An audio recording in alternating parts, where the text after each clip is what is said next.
I don't say that to try to sound like some Marxist, socialist, communist hammer and sickle.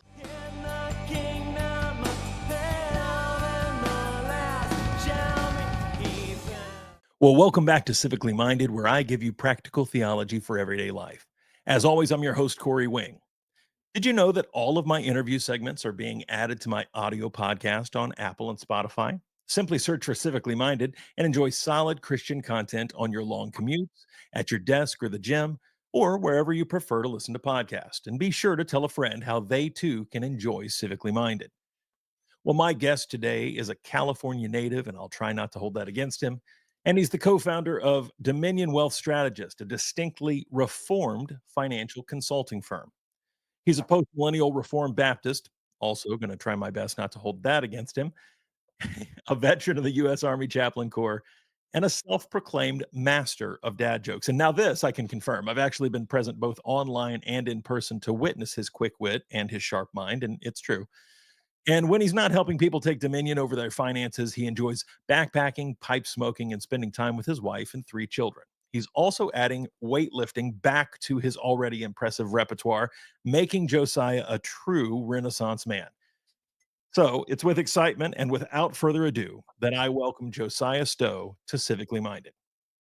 All right. Well, it's good to be here, Corey. Much ado about nothing, I suppose. Well, I don't know about that. I certainly appreciate the introduction. Gonna make me blush. Well, that's okay.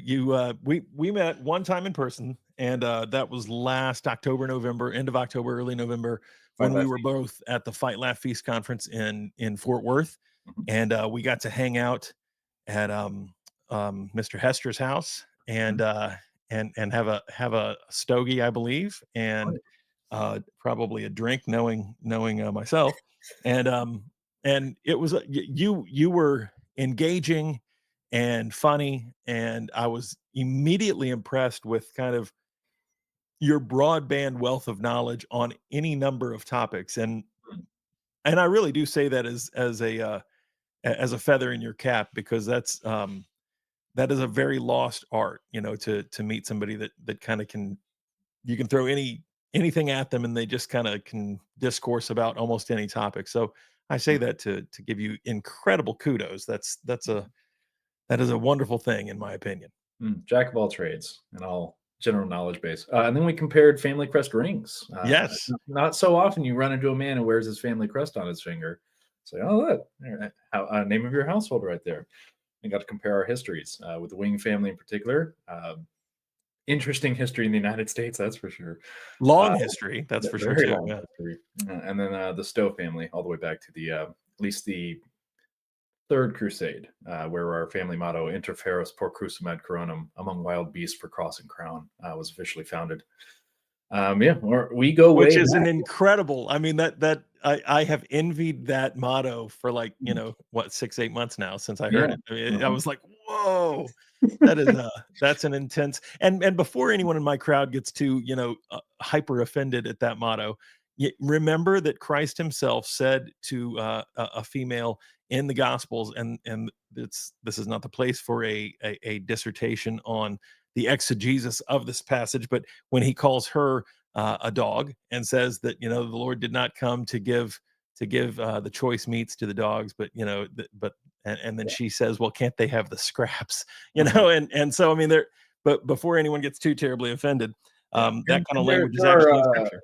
Yeah, and there are 4 leopards on our family crest, so I'm assuming that's the wild beast they're talking about, not the Muslims that we were slaughtering. I'm sure that's one of the two.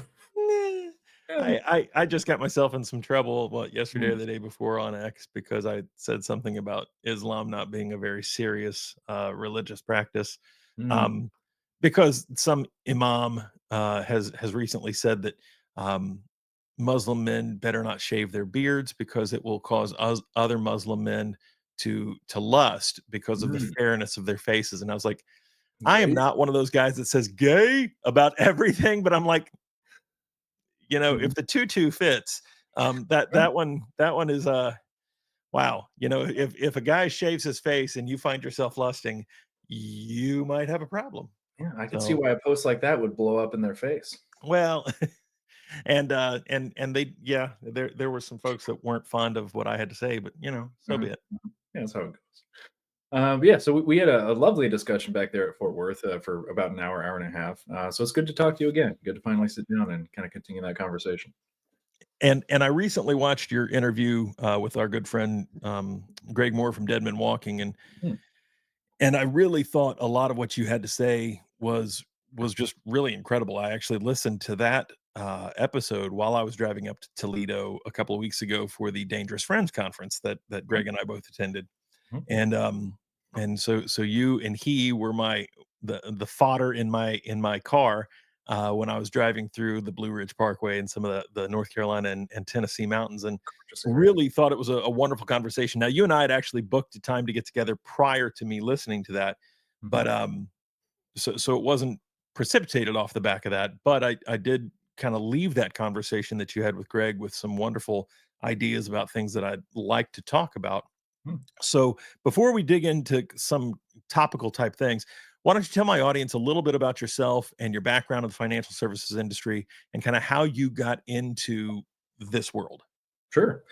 So I will say I had no control over the circumstances of my birth, being born in Lincoln, California in 1996. Not my choice. I probably would have chosen otherwise if I had the opportunity. It is a beautiful state, in fairness. Oh, fair. Lincoln, California, not a beautiful part of the state. It's effectively a suburb of Roseville, which is a suburb of Sacramento at this point. But born at home, same thing with my three sisters, all born at home. And goodness, a bit of a turmoil childhood that I won't get into here. I moved like 13, 14 times. My parents divorced, remarried, divorced, remarried. And then I ended up mostly at my grandparents' ranch in the Great Republic of Rough and Ready, California. If you want to look it up, it's a 550 person village, 549 when I left, and it's more of a drinking village with a mining problem as opposed to the reverse. So 18 acres there, chickens, cows, sheep, goats, just kind of running the ranch from 12 years old onward when my father had passed away. And then at 19, I ended up joining the Army. I was a host at IHOP before joining up. No prospects, didn't really want to go to community college and wanted to serve in ministry. I really wanted to be a pastor, but with no money and certainly no scholarships because I was a bit lazy in high school. I needed to make it happen. So I figured, well, I could either go volunteer my time and go to YWAM because Bethel Redding had a huge influence up there. So I was like, oh, yeah, I'll go get some funding and go to on a YWAM crusade thing. Nah, good thing the Lord kept me from that too. Ended up joining the Army as a chaplain's assistant because I wanted to serve God and country. Well, I wanted to serve God. Country kind of just happened to uh, be how it worked out in the Army. Did that for 5 years, 3 years in an infantry unit deployed to Iraq, tail end of Operation Inherent Resolve, kicking ISIS out of Erbil. I think only one of our companies actually saw any combat because it was just a cleanup operation essentially. But serving that community, 750 men in that unit, and it's on a kind of rotating basis. So by the end of it, probably 15, 1600 men that were under my care, and making sure that they were squared away, at least spiritually, thanks to a loophole in the or uh, a let's call it a logical conclusion of some statements in the Constitution. Like you have the freedom of religion, which means you should be able to practice your religion anywhere, but we're not telling you, or the Army is telling you where you have to be. Therefore, religious support has to come to you. So the Army has to provide you with a religious accommodation to make sure that you can practice your freedom of religion. So they give you a Baptist pastor. And like the Army Chaplain Corps is like 90% Baptists, occasionally a Catholic, and then you'll have to cover down on all the other units and like the three Muslims that are in the Army. So getting to serve as a chaplain's assistant for 5 years, and then I got moved to be the funds technician for Fort Campbell. So I had the best math scores of any chaplain's assistant. So we're like, all right, great, you're the math guy, I guess, and you're going to be the one who's overseeing all of the offerings on post. So making sure that the money is collected properly, deposited at the bank in its entirety, there's no missing cents, and then it's spent legally, ethically, and morally, at least being one of the signatures on all of the spending documents. I then got a job at the Southern Baptist Theological Seminary when I got out, largest seminary in the world. And so it's like, oh, prestige, sure, sounds great. And I can do the SEMTRAC program at Southern, where you can get your undergraduate and graduate degree in 5 years. So your master's and your bachelor's concurrently. So Yeah. there's a fair bit of overlap. Um, I didn't make it. I lasted a whole 3 semesters in that program. It's intense, but I learned biblical Hebrew, so that's a nice party trick. And then ended up working in their office of funds, essentially. Their big long title I used to have, but essentially I was making sure that the $31 million budget that they have every single year was itemized correctly, that we were spending everything correctly, that the vehicles that the seminary owns were properly registered. Like any given day, like okay, now I'm moving someone's desk out because they wanted a bigger one. It's sort of the operations and finance for the seminary, and they were paying me $12.50 an hour to do that. So I lasted 8 months, and I think that was generous. I have a wife and kids to feed. So then I got into personal finance. So the So numbers were that 31 million was not allocated certainly towards no, towards not any to kind of lying. a Right. The one you part of weren't the saying budget any of they that. didn't let me oversee was my own pay, Yeah. because I would have increased that a little bit. But ended up, yeah, getting out of the army, getting that job for a time, attending the seminary for a little while longer, even after I quit, and getting into personal finance instead of organizational finance. The numbers were smaller, and I was watching seminary students blow their entire discretionary income on coffee at the coffee shop that I helped build. I was like, yeah, something needs to change here. There's not even a basic degree of financial literacy. And you're going to send these kids out to be effectively CEOs of 501(c)(3) organizations. I think we might need to change something. We might need to kind of fill this gap. So I worked at a couple of different financial companies, Transamerica, World Financial Group, kind of bounced around a little bit because every single place I ended up getting a job, they told me, hey, sell this product to your friends and family. You're going to get your account set up, so you're going to need to pull all of their wealth under your auspices, actually ours, and then we'll hand off those accounts when we think you're ready. So I ended up again kind of burning some bridges on in the financial space because I thought, okay, this is how you get into finance. This is the grind. You're calling people all day, every day. You're burning through leads. And then I had some serious issues with how they were actually handling my clients' finances. The people I wanted to serve were not being served well by the products and services that the companies I worked with were providing. So after I have a knack for understanding back end systems. So once I kind of put some dots together, I was like, wait, you're getting a contract with these guys, and then you're going through this system in order to pay us a smaller amount. You're taking a cut here and a cut here. How about I just go direct to these broker dealers? I get the contracts, and then I can build plans the way I want to without having to go through you guys. Sweet. Quietly put in my resignation and started Dominion Wealth Strategists as the only distinctly reformed financial consulting firm on the planet. And building it in such a way that we wouldn't have to charge our clients for them to get access to a really robust, full service financial planning office, essentially a fractional family office, if you know what that is. So we wanted to make sure that we could take care of people from baptism to burial without compromise, and to make sure that ideally we don't have to charge them for anything. There's a few things we still have to, but eventually, when we have enough assets under management, those will kind of get paid for themselves long term.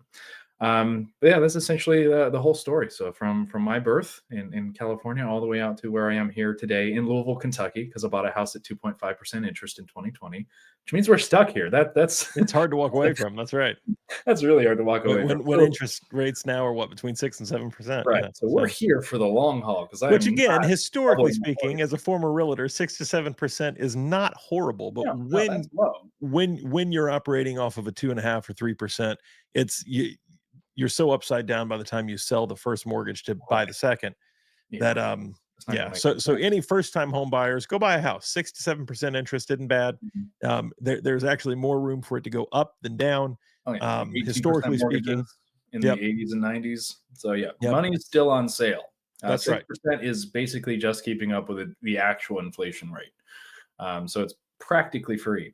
But yeah, when we are actively taking advantage of those companies by having a rate that's below the official inflation rate, That's that right. was nice. But yeah, so here I am in Louisville, Kentucky, helping people take dominion over their finances, client by client, day by day, and just wanting to be a financial servant in this space. And if I'm going to take dominion over any sphere, it seems the Lord wants me to take dominion over the financial one.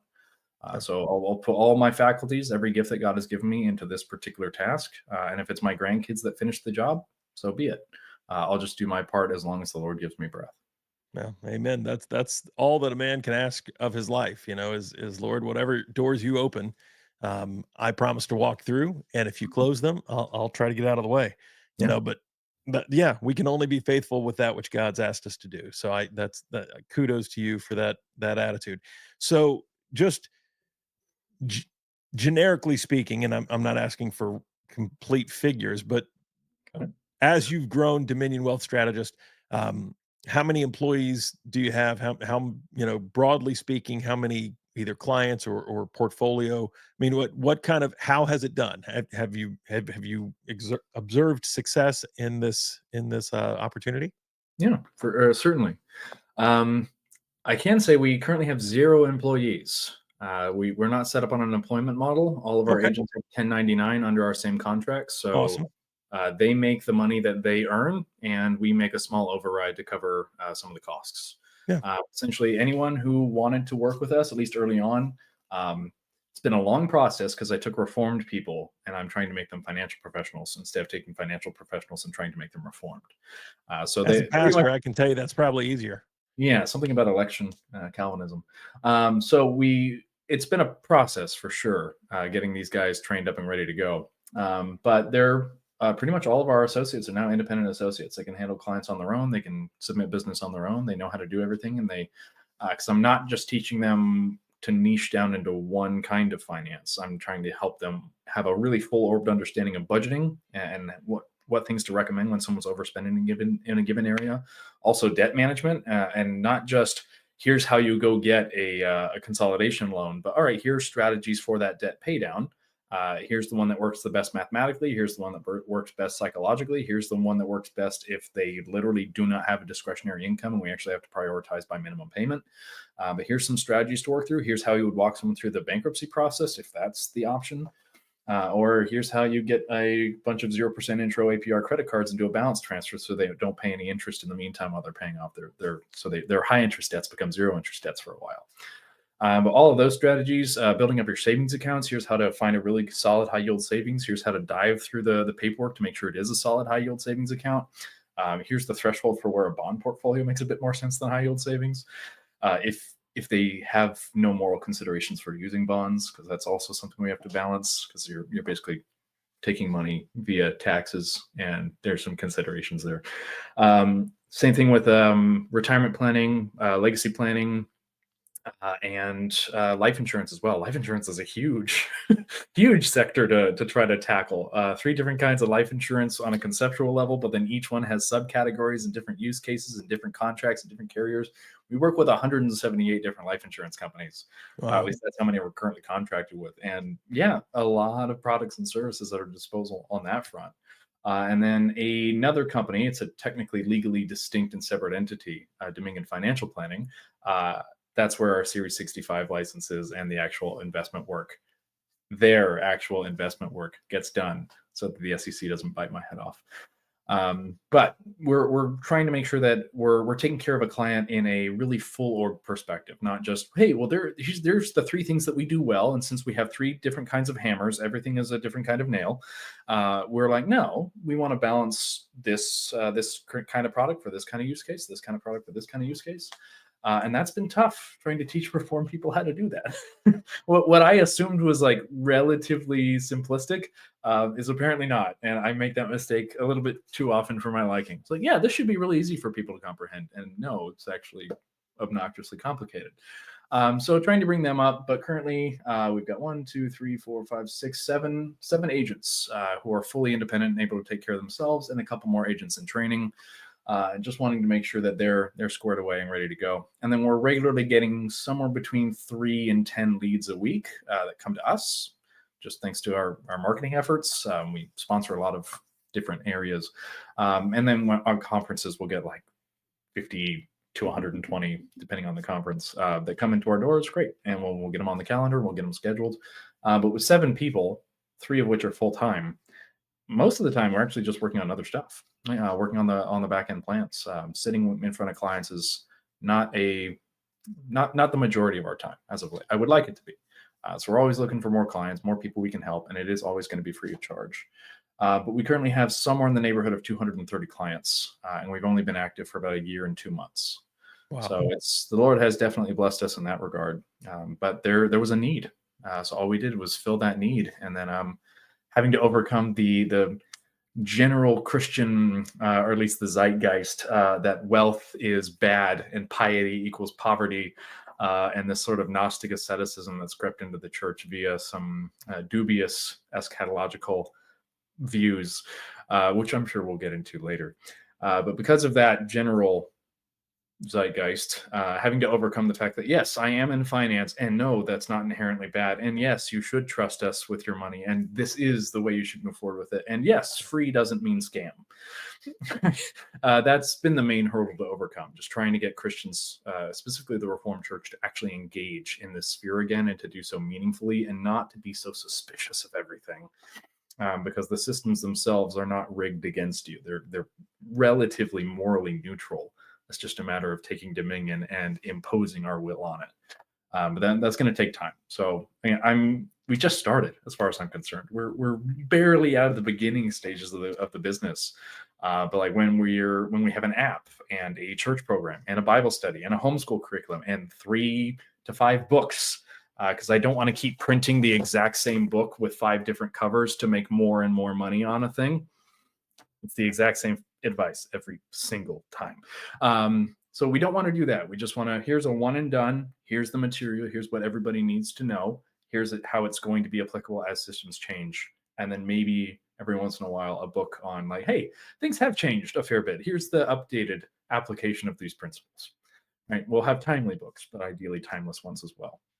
So that's the future. That's the goal, to have a Dominion agent in every single church, every single Christian church, properly Reformed church at least, and to have Christians be the sort of the demographic that people look to as the experts in finance. Like, oh, they're the wealthy ones. They're the ones who know how to handle money. And we will thus plunder the Egyptians when we're taking all the assets of all of the world under our management. Amen. So the you covered a ton of bases there, and that which was perfect. Just where do I want to go next? I saw Don't you tell hold me up to the stop. book. I'm gonna ramble. No, that's okay. No, that's wonderful.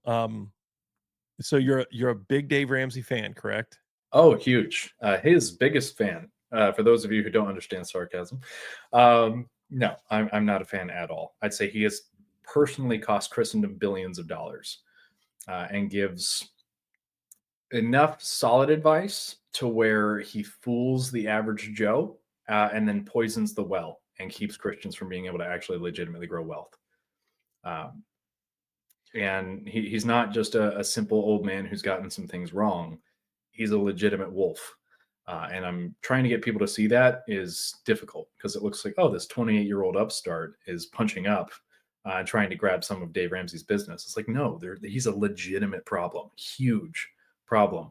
But I do see more and more people starting to see that, which is nice. I don't think anyone there are very few people over the age of like 45 who are legitimately still enamored with Ramsey. So we are seeing a move away, but he's still a golden calf where people do not let you critique him. Like, what's your net worth? Low, because we just got started, you doofus. No, I don't have Dave Ramsey's net worth because he spent 30 years fleecing the church. So we just want to be careful with how we critique him, making sure the critiques are meaningful and not just surface level. Like, here's the things that he's actually done wrong. Here's the advice he's giving, which is legitimately counterproductive. And because that seems to be the financial foundation of the church, at least as of late, it's the Ramsey model or bust. He's given us the biblical way to do finance. That's probably the biggest mountain that we're trying to overcome as of late. It's just, here's not blanket advice, please, no blanket advice. But here's the general principles that you might want to follow, and for how to specifically apply them in your given situation with your goals, your time horizon, your risk tolerance. Come talk to one of our agents and we'll help you apply it. Now, because you're getting into something that is, again, I come from a real estate background, so I completely understand when you're talking about what in real estate, and I know in the financial world is called a fiduciary. You know, when by which means by law, you have to look out for the best interest of your client. Yeah. You know, it's not what's best for me, what makes me the most money, what's the best commission structure for me. No. It is I have a fiduciary responsibility by law to my clients to do what is in their best interests. Right. And Um, Dave is not a fiduciary. He doesn't carry any of the licenses that would garner that legal requirement. which means that you can give any advice. I mean that, and what I love that you've already said, and I want my people to be able to hear this and be sure that you understand what's being said versus what's not being said. Financial advice is as unique as a fingerprint, because everyone's financial picture is going to be incredibly different.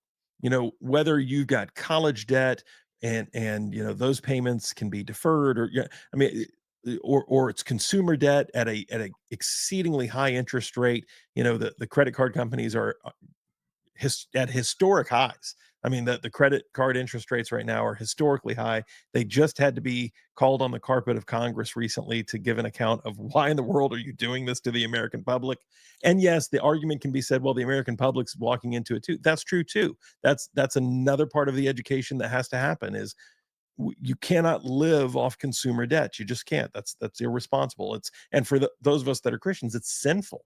But what does your debt load actually look like? But and then let's attack that Hmm.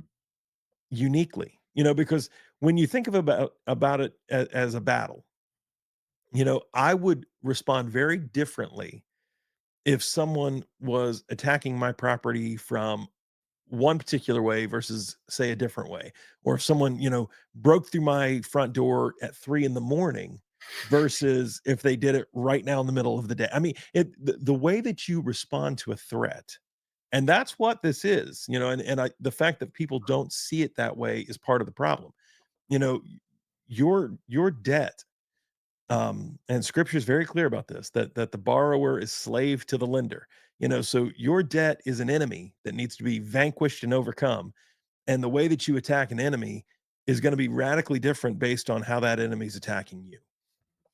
So I love that what you're talking about is a very personalized, um, individualistic look at, okay, what is your family going through? What debt are you bringing to the table? What income are you bringing to the table? Let's and again, that bringing it down to basics, and it's not trying to insult anyone's intelligence. It's merely saying we don't know what we don't know.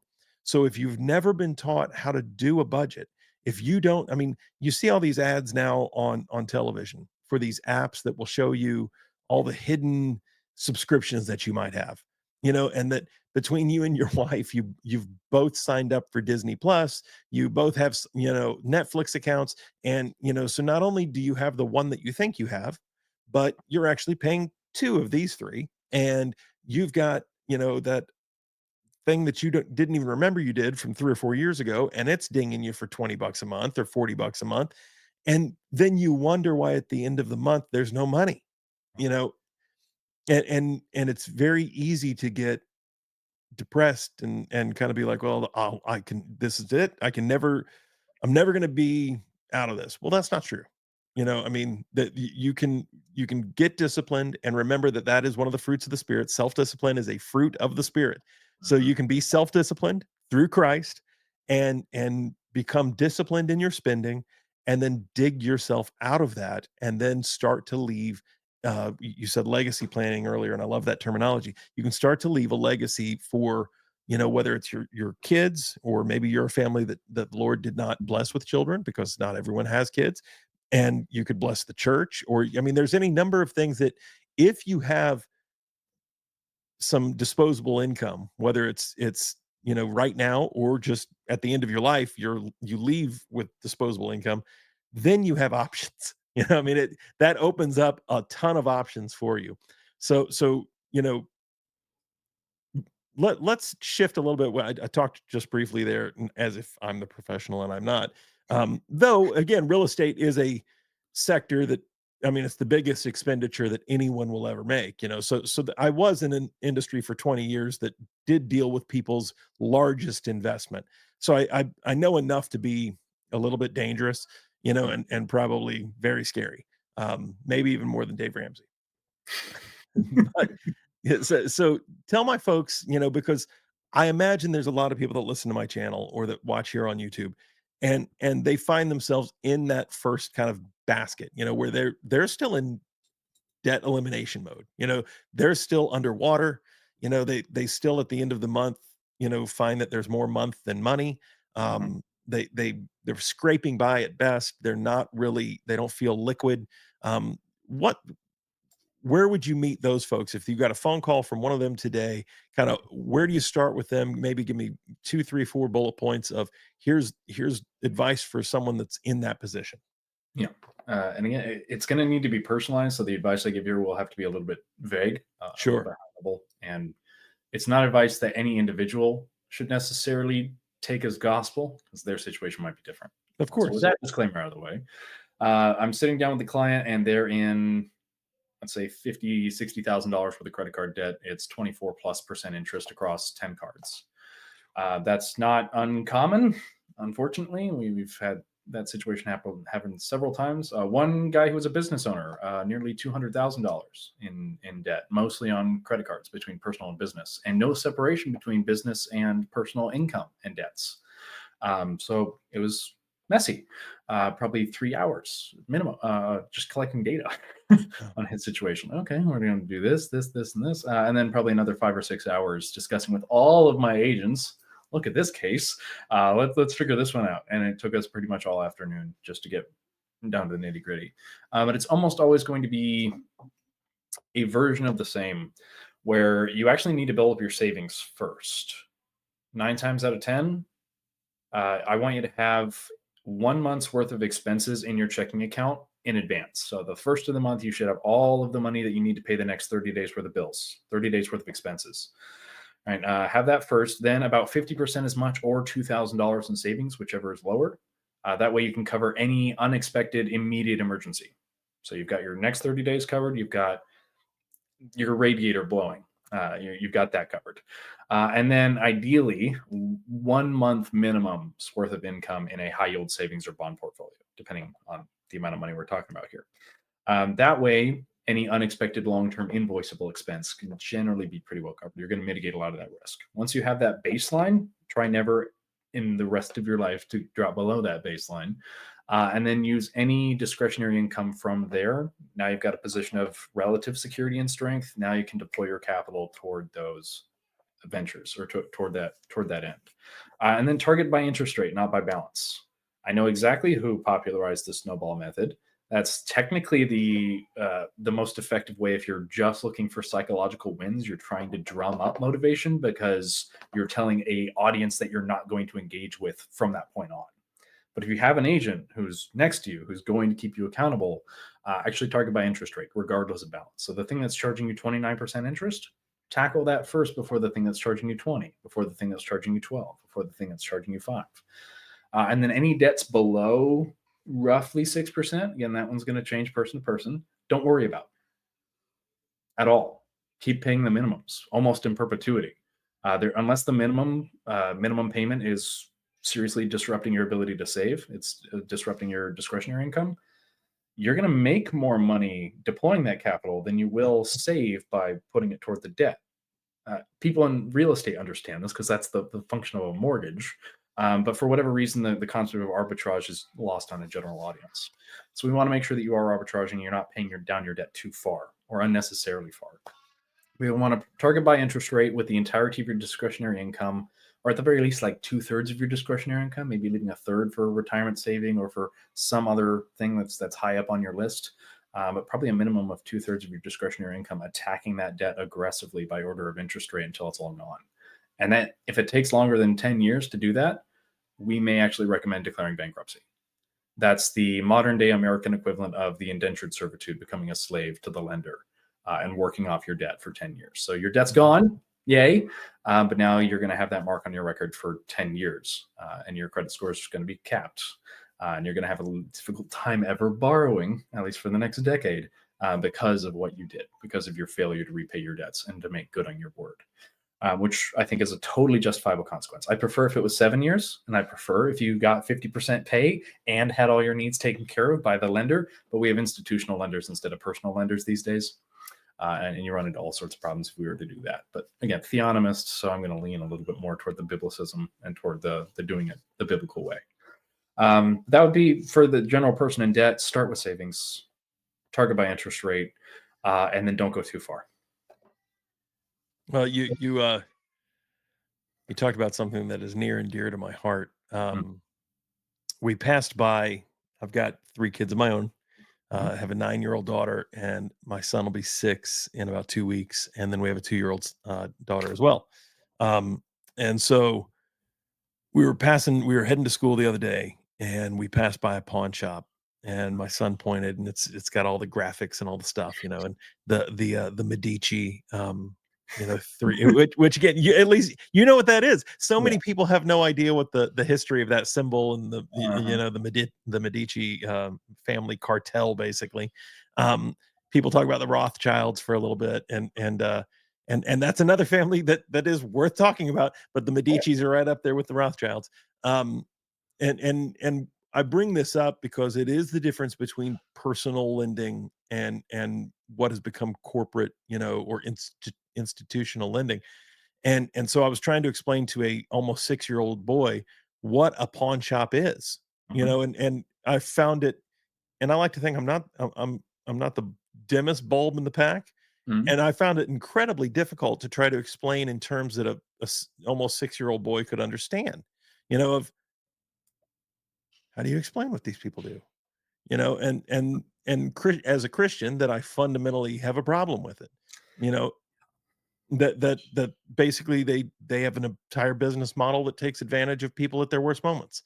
That, and sure, we could say, well, the people that walk into a pawn shop do it with their eyes wide open, and they've got themselves in that position.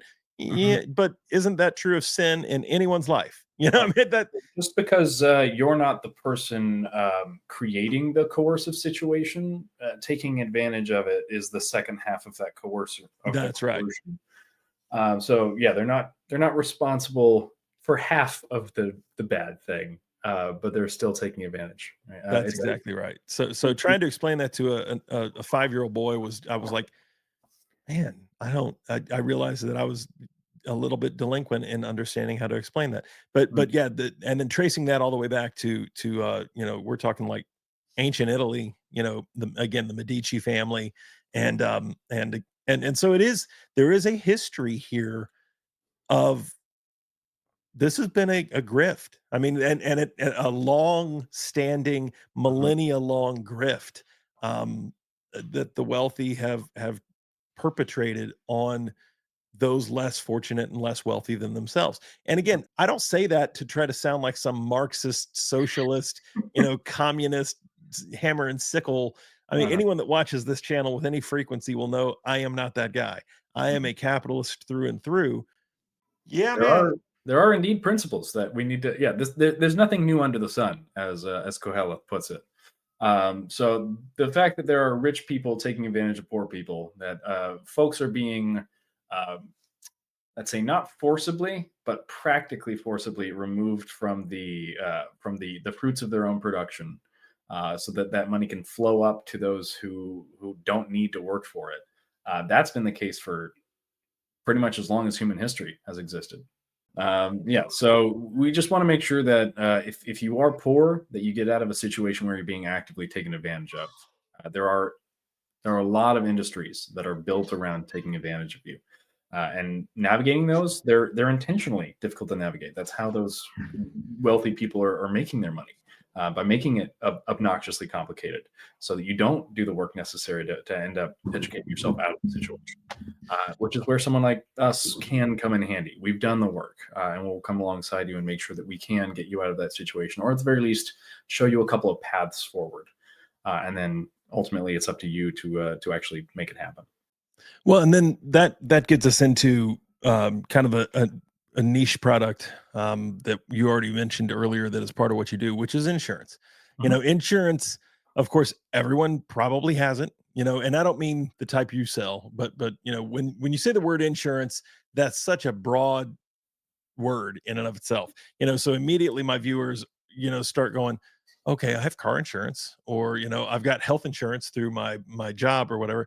But when you say insurance as a financial planner, mhm. as someone that's in the asset management business, that's not the kind of insurance you're talking about, correct? Not generally, but that is in part. So to break it down, insurance is the legal transfer of risk. That's how it's defined.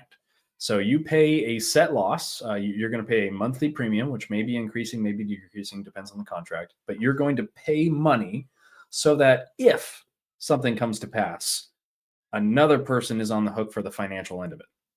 Yeah. That basic breakdown of insurance. So for car insurance, I'm going to pay way too much money because in 10 months I've paid the worth of my car for just in insurance. So I could replace the car in 10 months if I didn't have insurance. But anyway, you're also paying for the risk of someone else's injury, like general liability. So you pay insurance so that if something catastrophic happens, you only took that small loss. Somebody else takes the big hit on the chin. And because that's statistically unlikely to happen, you don't have to pay a lot in order to cover a large catastrophic expense. So you really only need insurance, or you only need your savings to be built up to a point where catastrophe starts. Anything beyond a certain point, someone else is going to have to cover because you're paying for it. So that like $2 million worth of covered worth of health insurance costs that might be associated with you getting cancer. Well, that's covered in effect by your monthly payment for your health insurance. Right? Other people are getting way more value out of their health insurance and they're paying into it because they are on the other end of that catastrophe.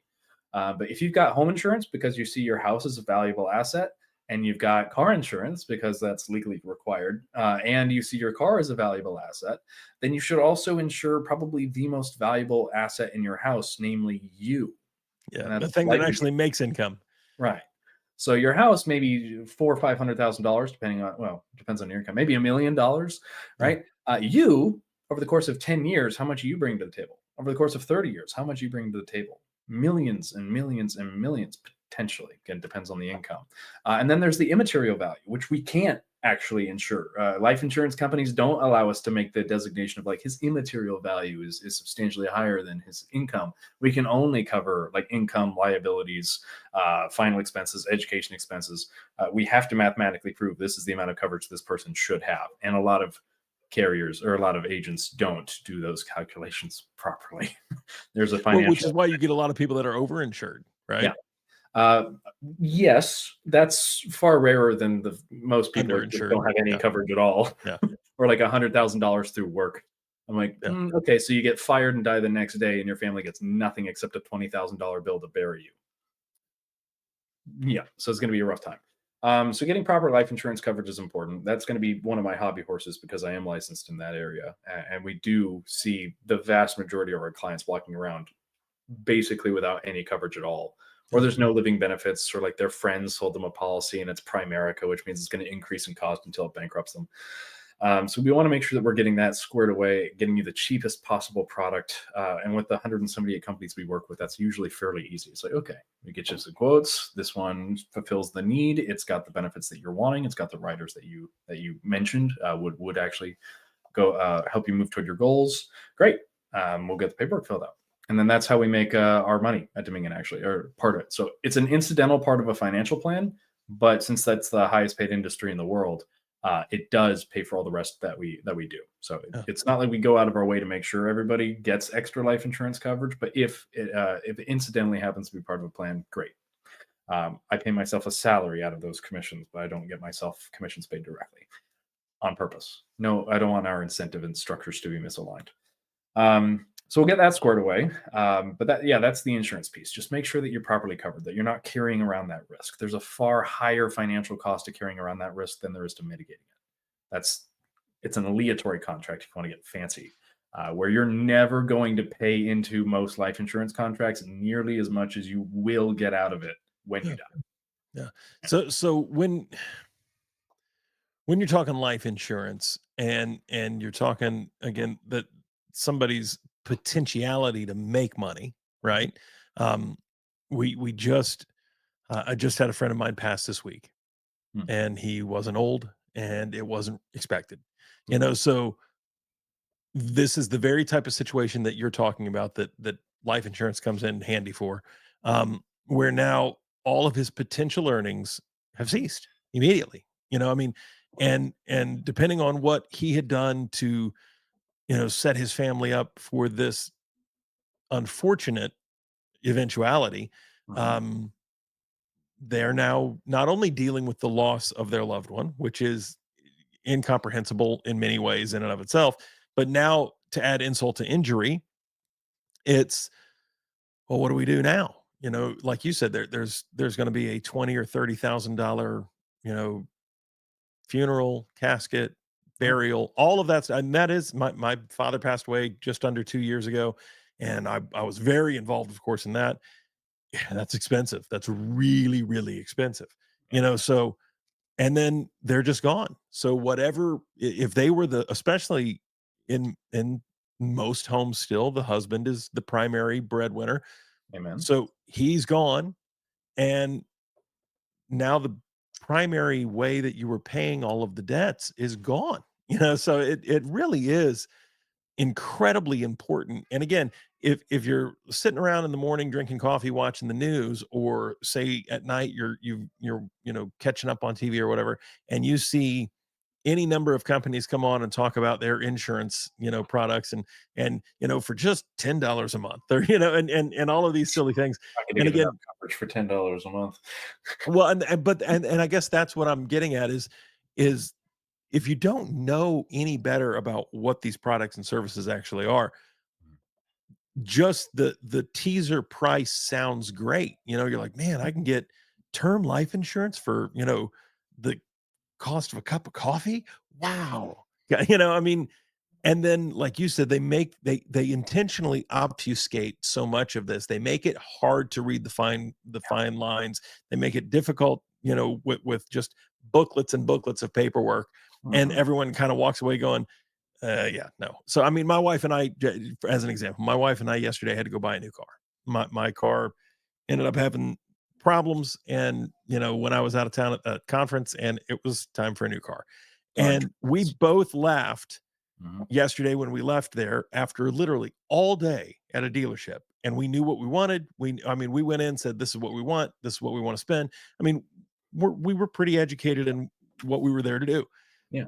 but they make it difficult. They intentionally make it painful, so that at some point you go, kids are crying, I'm hungry, it's time to go. Just give me paperwork. I'll sign anything. If you'll let me leave, I'll sign anything you want me to sign.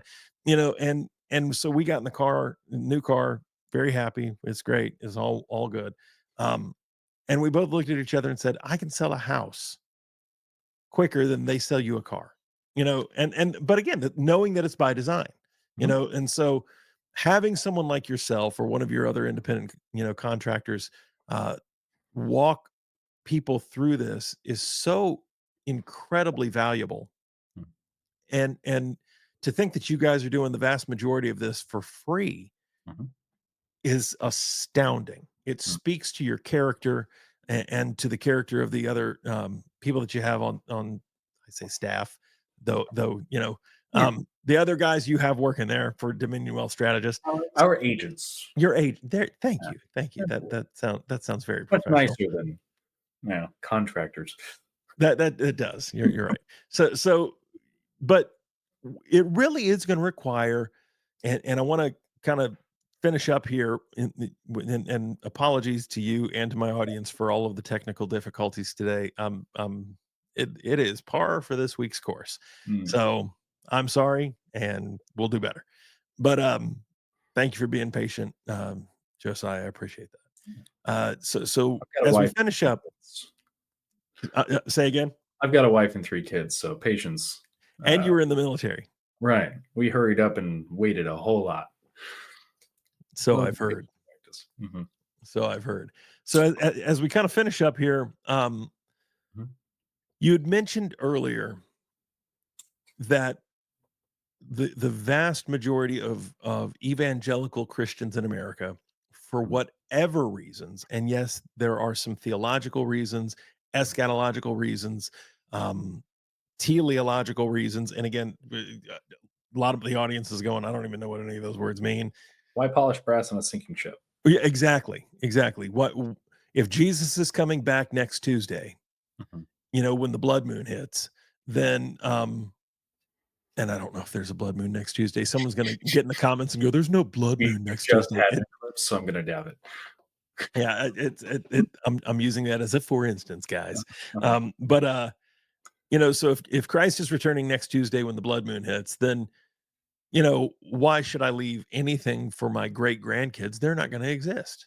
And there are tons of Christians who, whether they would say that with their mouths and enunciate that as any kind of actual belief system, they effectively live that way with every single decision that they make, especially when it comes to their finances. So, could you unpack that just a little bit as we finish up here, about why that's wrongheaded, not just financially, but again, you've been a chaplain, you've studied scripture, why that's wrongheaded both financially, but also biblically? Yeah. Minor point of correction: I was a chaplain's assistant, not a full-blown chaplain. But yeah, and Apology. I did go to seminary. I just didn't graduate. I went to West Point too. Didn't graduate there either. Um, Yeah, man, training. we will have to compare notes on things we've started and not finished because, I mean, I buddy, was training the cadets, so you are I wasn't talking my even up there. language. School. Yeah, yeah, huge thing there. So I'd say mostly if we want to take that issue all the way back to its kind of initial source, we are looking at Gnosticism, early Gnosticism, where the physical is evil, the spiritual is good. Therefore, leave the physical behind, meet with these intermediary angels, and ascend past the need for the physical and the distinctions between gender, and start living in perfect harmony with the demiurge. Or actually, the demiurge is the bad one. But that the Gnosticism way back in the church, and I would say the ascetics as well. So like the pillar men who would live on top of pillars in order to live as detached from the world as humanly possible. Right? So that has been and even pre-Christian times there were some sects in the in Judaism that believed very similar things. So it's nothing new. It's just the most recent reiteration of it, and it was smuggled into the American church most strongly via dispensationalism, where this belief that the world is fleeting, you are a wandering pilgrim and a wayfaring stranger. This world is not your home. Store up your treasures in heaven. The love of money is the root of all kinds of evil, but they forget the kinds of part. And the widow's mite, look at her. She was so righteous because that's what the story's about. The widow, not the Pharisees who were devouring widows. Or the rich young ruler, give all that you have to the poor, otherwise you can't follow me, or the eye and the camel of the needle. All of these verses that mean something almost entirely distinct in context that have been in aggregate lumped together to create this idea that you shouldn't have money. Christians aren't supposed to be the wealthy ones. We are a subservient, oppressed class. That's why we win, because meek apparently means weak. And 1,000 years of Christendom being the dominant power in the Western world, that was just a fluke. Yeah. We're actually supposed to be what we are now. This sort of subservient class that just kind of wanders, does our thing, passes out tracts, makes just enough money to do what we need to do, and then we win when we die. We pass on into the next world. So that's and because that has kind of been the cultural zeitgeist, which is German for those of you at home. Don't watch Zeitgeist, by the way. Don't look into that too much. It just means that like the pulse of the culture, essentially. So since that has been the general prevailing view of the culture for so long, Christians with otherwise pretty decent theology, eschatology, and teleology have sort of absorbed it implicitly, kind of like Mhm. not through osmosis, but a similar cultural phenomenon. Where, oh yeah, everyone else is doing this, therefore it must be the way to do it. Right. So they're not living with the post-millennial hope. They're not even living according to Christian convictions and practices that we are called to do explicitly, that just because they happen to contradict what dispensational theology implicitly teaches. Like there are a lot of dispensationalists who live better, more active, more aggressively post-millennial lives than a lot of post-millennialists, just because they are following the commands of Scripture properly. Right, a righteous man leaves an inheritance for his children and his children's children, which should mean that you accrue so many assets that it's not even reasonable for you to leave it to a single generation. You have to leave it to two. Right, the wealth of the wicked is stored up for the righteous. Do we believe that, or do we believe that the wealth properly belongs to the wicked in this world, and that we get a piece of it, but not too much, because it has a corrupting influence, and we're going to end up evil if we become wealthy? Look at all these examples of wealthy people who are really awful. Yeah. And we draw the conclusion that therefore, if I become wealthy, I will become evil, as opposed to the wealth of the wicked is being stored up. And I would like to help facilitate the transaction moving it into the hands of the righteous. So there's just loads of things we could unpack there. But I'd say the bottom line is Christians have for too long conflated piety and poverty, with being poor in spirit, and forsaking one of the proper tools of dominion, namely finance, for something that's inherently corrupting or evil, and then been lazy in pursuing it, thinking that it's some sort of pietistic practice to stay in poverty and to stay poor. Um, and that's simply not the case. That's not the biblical picture at all. Abraham, Isaac, Jacob, Joseph, Nehemiah, David, Solomon, very obviously Solomon. Even in the New Testament, what's her face? The girl seller of purple fabrics, Lydia. Lydia. Right, Yeah, Lydia, seller Lydia. of purple fabrics. Do you know what how purple fabrics were back in the day? They were Um, posh. Yeah. right, very posh. So, like, she had to run an enterprise on the shores of Turkey in order to get a bunch of purple fabrics, certainly enough to sell them. So she was incredibly wealthy. Joseph of Arimathea that had a place Yeah, that Jesus could go be buried because he'd already bought one, or right. Nicodemus, who again was a teacher of Israel, which didn't come with no perks. I No, mean, no, these were all men that were not just wealthy, but they were well thought of, well established within the yeah. community. Or So Job.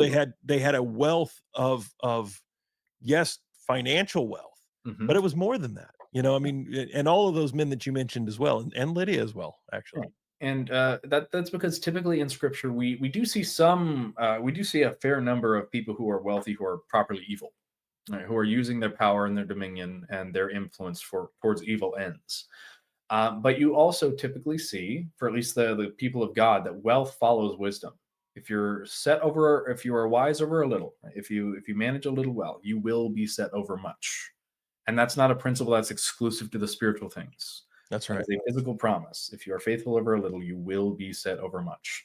Solomon didn't ask for wealth; he asked for wisdom, and he got wealth necessarily because of his wealth. He actually, and this goes to a biblical justification for coaching services. Um, Other kings would come to Solomon and pay him for access to his wisdom. Yeah. Right, incredible gifts and tributes from their nation, so that they could sit at his feet and hear what he had to say about the issues that they were facing. So, Similar with Joseph. I mean, right, and Joseph even was with was Joseph. ha- was lifted up to the second highest in command in all of Egypt, Right. not because he was great looking, or because even the Pharaoh said everything this man does is blessed.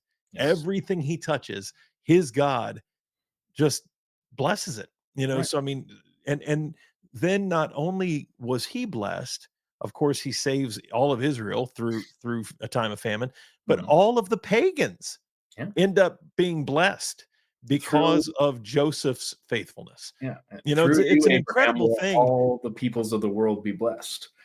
Yeah.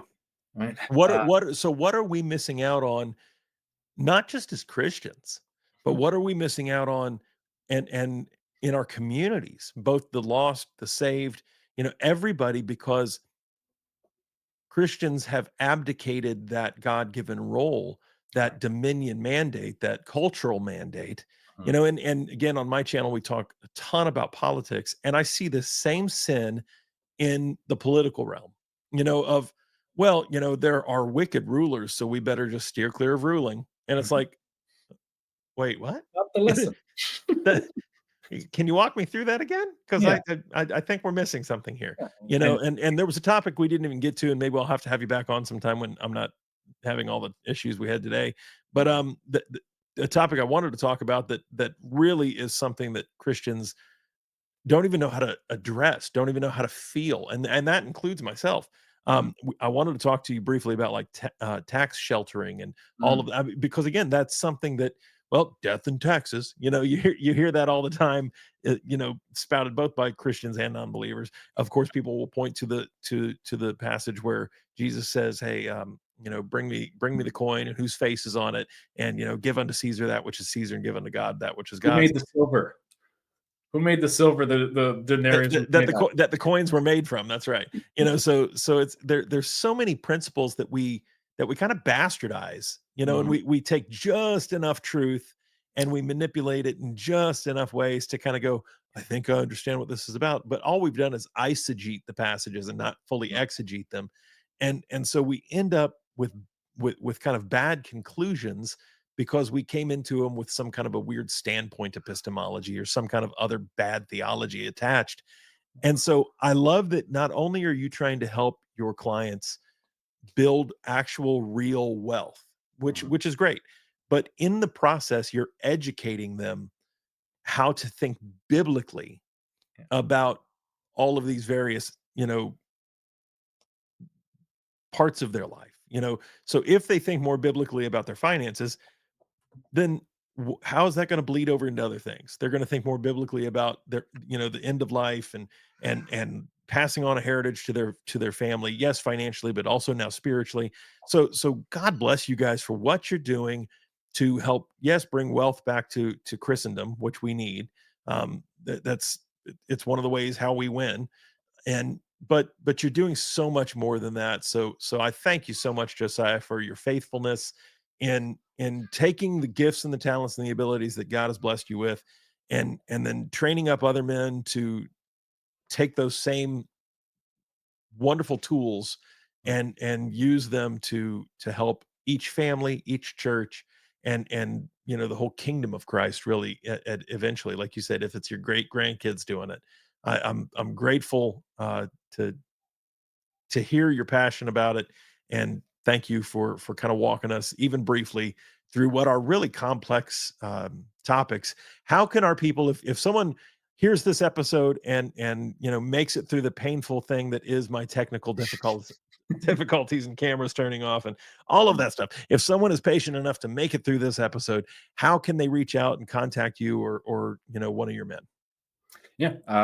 If probably the easiest way is just to go to www.reformed.money. That's a redirect to our website, which I was very surprised was available until I realized, oh, wait, the last 70 years exist. I'm not terribly surprised that's still available.